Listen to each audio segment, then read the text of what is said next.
we're talking about sleep. And your book goes in depth, and so does this PowerPoint, into a lot of different disorders.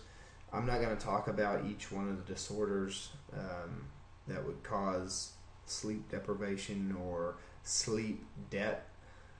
Really, what I want to focus on is some of the health effects of getting enough sleep and the health effects of not getting enough sleep, and why it's important for college students to make sure each night they're getting an adequate amount of sleep.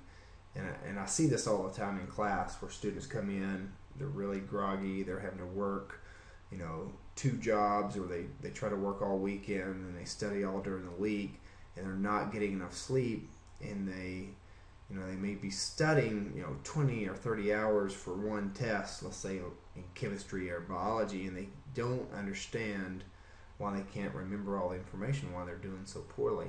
And a lot of it's because they're not getting enough sleep. You need that recovery time each night, not just physically but mentally as well. So if you're not getting enough sleep, it makes everything in life harder.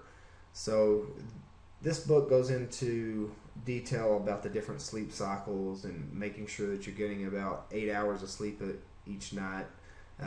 Ideally between 8 and 10 hours each night. And I know that's difficult for a lot of students because, like I said earlier, a lot of students have to work and go to school, and there's just not enough time in the day.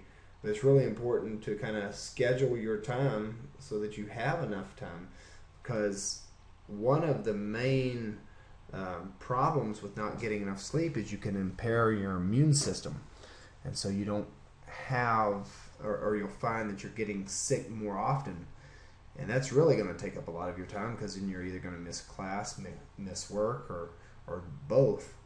And it's important that you get enough sleep each night so that the immune system has time to repair itself and to fight off different infections that you may, or viruses or bacteria that you may have been exposed to during the day or during the week.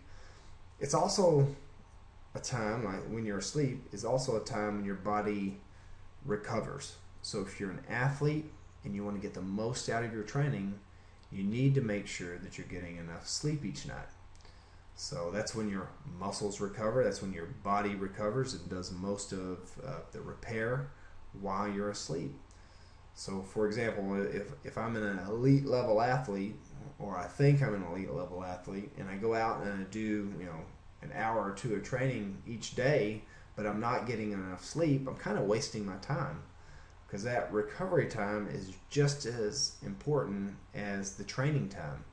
And I think a lot of people don't realize that. And I know your book, or even these PowerPoints, talk about the average college student getting 6 to 7 hours of sleep each night.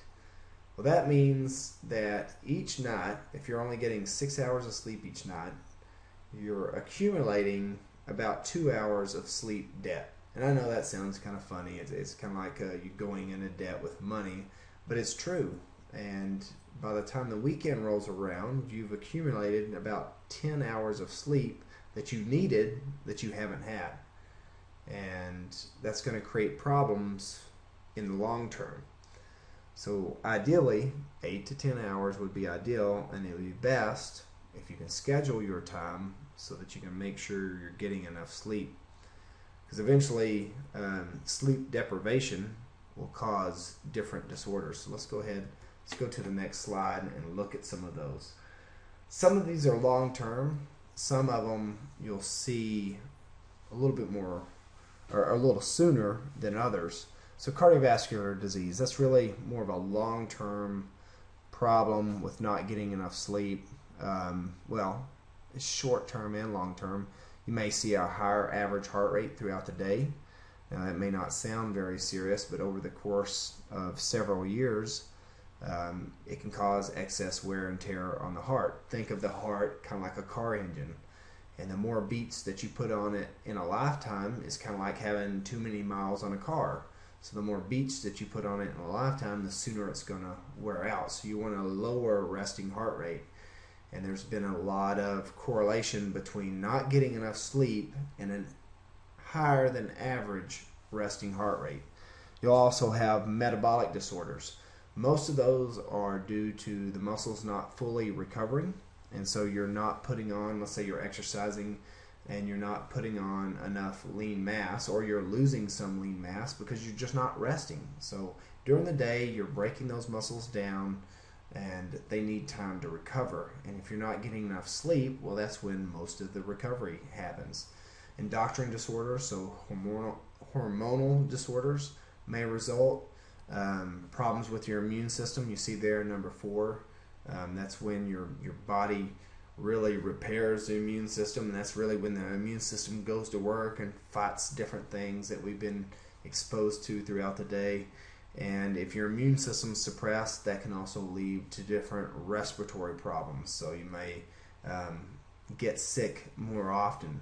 And mental health disorders, there's a increased risk, well, I shouldn't say risk, increased prevalence of mental health disorders for those individuals that don't get enough sleep. An interesting video to watch is go on, there used to be these old shows that they would film. There was this one radio host that tried to beat the world record for staying awake. And after so many hours of sleep deprivation, they started to hallucinate. And you can eventually die from this if you don't eventually allow the body to rest and recover. So that would be, you might be able to find that on YouTube. If I can find it, I'll post it on here. But it's really neat to kind of see what happens, to the body and to the brain when you don't get enough sleep. You just can't think coherently, and long term you can really start to develop some mental health disorders. He was on the verge of schizophrenia, where he was seeing things and kind of going crazy. And there's an increase, or there's a high correlation between individuals that don't get enough sleep and individuals that are overweight and obese. Part of that's due to their bodies not recovering. Part of that's due to late night binge eating, where they stay up at night and eat too much food and put on weight. So there's a whole host of problems associated with not getting enough sleep. I at least get 8 hours of sleep each night.